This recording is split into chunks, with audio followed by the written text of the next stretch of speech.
Hello, I'm Catherine Weatherburn, the founder of Safetyknot, and we work with construction companies and organisations who have construction elements in their projects. Now, this is with the aim to promote safety and to prevent injury. In this video, we're going to discuss electricity as a hazard, the potential consequences, risk factors, and accidents associated with this. We're also going to talk about what control measures workers could consider implementing to reduce risks to themselves and also to others. And we're also going to discuss what to do if someone is actually being electrocuted. Please note that this video is intended as a brief overview only, and we do not touch upon information or advice about electrical work which involves overhead or underground electrical wires. Now, a risk assessment should always be conducted for planned work, and this should cover electrical hazards and appropriate control measures. Ideally, all electrical work should be carried out by a trained and experienced qualified electrician, but in my experience working with Safetyknot, this isn't always the case. Now, according to the Health and Safety Executive, or the HSE in the UK, electrical accidents are one of the most frequent causes of accidental death and injury on construction sites. People often suffer electrical shock and burns when they use unsafe equipment and when they come into contact with overhead power lines and buried cables. Other electrical hazard risks include electric shocks and burns from live wire contact, fires from faulty wiring, overloading circuits, and electrocution or burns from lack of proper PPE or personal protective equipment. Common dangerous practices include overloading extension leads, also known as power strips or multi-plugs, and also removing the third prong, the plug. This is really dangerous because the third prong grounds the electrical current and should never be removed. The risk of injury from electricity is strongly linked to where and how it is used, and potential consequences range from burns to dying. Electricity can kill or severely injure people and cause damage to property from the effects of fires and explosions. When an electrical current passes through the human body, it heats the tissue along the length of the current flow. This can result in deep burns that often require major surgery and can be permanently disabling. Burns are more common with higher voltages, but electrical shocks do not always cause lasting damage, but in certain circumstances, these can result in death, known as electrocution. And electrocution is the sudden muscular contraction during the shock. And this can also result in other injuries. For example, if someone is being electrocuted, they can fall. The exact effect is dependent upon a large number of things, including the size of the voltage, which part of the body is involved, how damp the person is, and the length of the time that the current is flowing. The risk of injury from electricity is strongly linked to where and how it is used. The risks are greatest in harsh conditions. So, for example, if workers are working in wet surroundings, unsuitable equipment can easily become live and can make its surroundings live. If workers are working outdoors, equipment may not only become wet, but it may be at greater risk of damage. And in cramped spaces, for example, with a lot of earth metalwork, such as inside a tank, if an electrical fault develops, it could be very difficult to avoid a shock. So this is why it's so important to conduct a health and safety risk assessment. And this should take into account the risks associated with electricity. Conducting a risk assessment will also help workers decide what actions need to be taken to use and maintain your electrical installations and equipment, and also how often maintenance is needed. The HSE say that a risk assessment should be conducted by a competent person. Now, who is a competent person? Well, they describe them as having suitable training, skill, and knowledge for the task to prevent injury to themselves and others. Remember, this is particularly important when working with electricity, as even simple tasks such as wiring a plug can lead to danger. So it's important to ensure that people know what they are going to do before they start. Once a risk assessment has been completed, findings can be used to reduce unacceptable risks from the electrical equipment on the construction site. Now, there are many things that can be done to achieve this, but I just want to touch upon a few of them with you. So firstly, ensure that the electrical installation is safe, it meets suitable standards, and is well maintained. We need to ensure that enough socket outlets have been provided to avoid overloading socket outlets by using adapters, which can cause fire.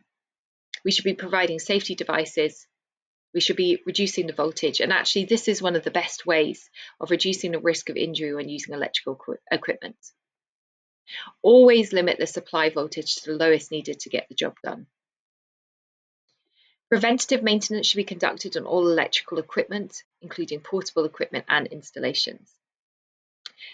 But as I'm sure you'll know from your experience, there are many situations when these precautions have not been followed and have resulted in serious injury or death. You know your community best. You'll already likely know if your community fully understands these risks that we've just discussed when they're working with electricity, and they're choosing not to follow safety practice, either due to preference or perhaps due to other factors which may or may not be in their control, or perhaps they're not aware of what safety practices they should be following. Now you'll know this likely. If you don't, then please ask the workers and the community that you're working with, because they'll be able to tell you. But what I would like to do now is I would like to share a story with you from when I was working in the Philippines. I met a manual labourer who had his right arm amputated. He told me that he'd been working in a field when his friend, who was also working in the same field, was in trouble. He ran over to him to help him, and he touched him. What he didn't realise, though, is that his friend had been digging, and he had touched a buried cable which was running through the field. His friend was in fact being electrocuted. And when he touched his friend to help him, he became electrocuted too. Now, luckily, someone else saw what was happening, and they turned the electricity off because they knew that there were buried cables there. Very sadly, his friend died, and the labourer I met had to have his arm amputated as it had been so badly damaged. The labourer told me that there were no signs to warn them, so they didn't know there were any buried cables in the field, and they didn't know that there was a risk from electrocution.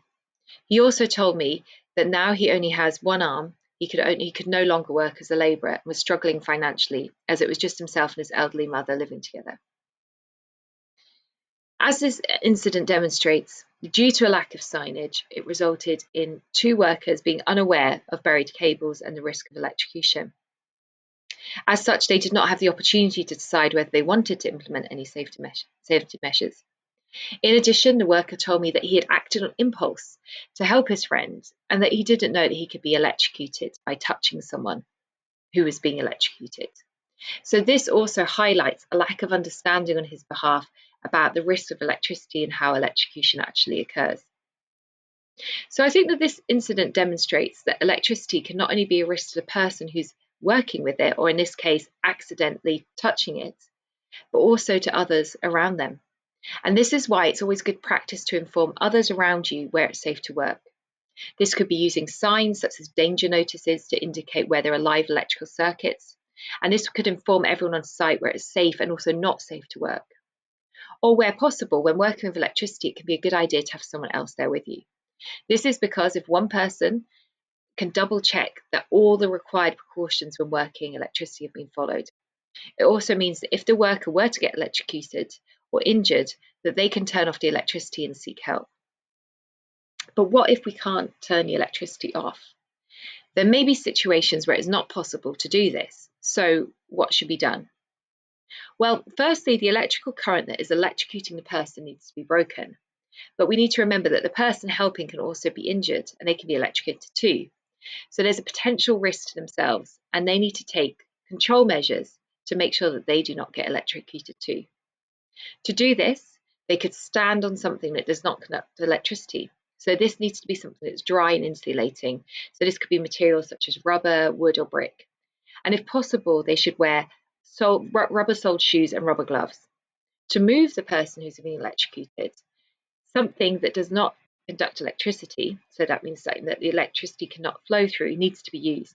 This could be a plank of wood if you're not at a construction site, a wooden stick, or a wooden broom, for example. And then you would use this item to move the limb of the person clear away from the electrical current. The person should not be touched with their bare hands. And if someone has been electrocuted, they'll likely need medical assistance. Other control measures that workers can take to reduce the risk of harm to themselves and also to others when working with electricity are to ensure that workers understand how and why electricity is a risk to themselves and others. As this story that I shared with you suggested, the worker did not know that electricity and electrocution were a risk. And taking responsibility to check that the power source is turned off. You should never assume that someone else has turned off the power. Always check for yourself. Wearing correct personal protective equipment, or PPE. Rubber does not conduct electricity, and this can help avoid being shocked. Therefore, when working with electricity, workers can wear rubber-soled shoes, non-conductive gloves, and stand on a rubber mat for extra precaution. Other measures that can be taken are keeping electrical power tools away from water, flammable gas, solvents, and vapour when in use. Also informing others when they're using electricity, knowing how to act if someone is being electrocuted, and making sure that electrical power tools are kept in a safe, dry location when they're not in use. Checking electrical equipment before use and regular maintenance of electrical equipment can also reduce the risk of electrical shocks or electrocution. And the condition of electrical power tools should always be checked before use.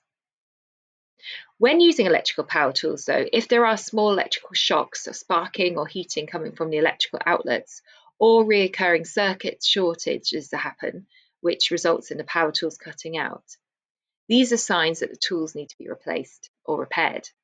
So workers should check to see if cords are damaged or frayed. If there is damage, it should not be used until repaired. And this is why it's important for regular maintenance of tools to be carried out so that anything that's worn can be replaced and damaged equipment can be fixed. Ideally, all electrical work, as I said earlier, should be carried out by a trained and experienced electrician, but in my experience, this isn't always the case. And actually, repairing tools isn't always as straightforward as it sounds.